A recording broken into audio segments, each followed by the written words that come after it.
100 gram of ice latent heat 80 calorie per gram at 0 degree Celsius is mixed with 100 gram of water specific heat 1 calorie per gram degree Celsius at 80 degree Celsius.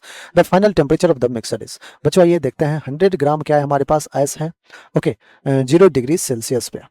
इसको अगर हमें melt करना होगा, अगर हमें 100 gram ice को melt करना है, ठीक है, अगर मेल्ट करना है आइस को वाटर बनाना है बच्चों, तो हमें सेम टेम्परेचर पे वाटर बनाना होता है। उसके लिए हमें जो हीट देना होगा Q इक्वल्स टू वो होगा M into latent heat of fusion of ice.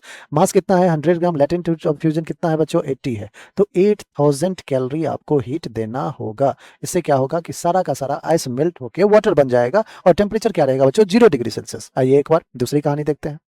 ये हीट देगा आप कौन, तो आप कहोगे कि ये जो आपने मिक्स किया है 100 gram water at 80 degree Celsius, ये हीट रिलीज करेगा। लेट्स से हम कह रहे हैं कि 80 डिग्री सेल्सियस से 0 डिग्री सेल्सियस आने में 100 ग्राम वाटर 80 डिग्री सेल्सियस से 0 डिग्री सेल्सियस वाटर आने में क्या हीट रिलीज करेगा। तो हीट रिलीज या हीट लॉस्ट अगर हम लिखूं तो लिखेंगे फिर से ms delta temperature difference T। So mass is 100, s कितना होता है 1 होता है ऑफ कोर्स वाटर का, और delta temperature 80 minus 0 will be 80। So 8000 calorie जो है बच्चों वो हीट लॉस कौन करेगा, वाटर करेगा, और उतना ही 8000 कैलोरी ही हीट चाहिए आइस को मेल्ट होके वाटर बनने में।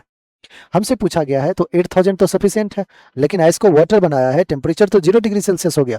यहाँ वाटर जो 80 पे था वो भी 0 बन गया, यहाँ आइस जो था वो मेल्ट हुआ है 0 डिग्री सेल्सियस बन गया। हमसे फाइनल टेम्परेचर ऑफ मिक्सर पूछा है बच्चों, तो फाइनल टेम्परेचर ऑफ मिक्सर आप कहोगे कि सर 0 डिग्री सेल्सियस ही तो होगा, क्योंकि आइस वाटर बना है 0 डिग्री सेल्सियस पे, और यहाँ जो है 80 डिग्री सेल्सियस अपना हीट रिलीज किया है, ठीक है, 0 डिग्री सेल्सियस तक आने में। तो फाइनल टेम्परेचर क्या होगा बच्चों, of course 0 degree Celsius. First will be our correct answer.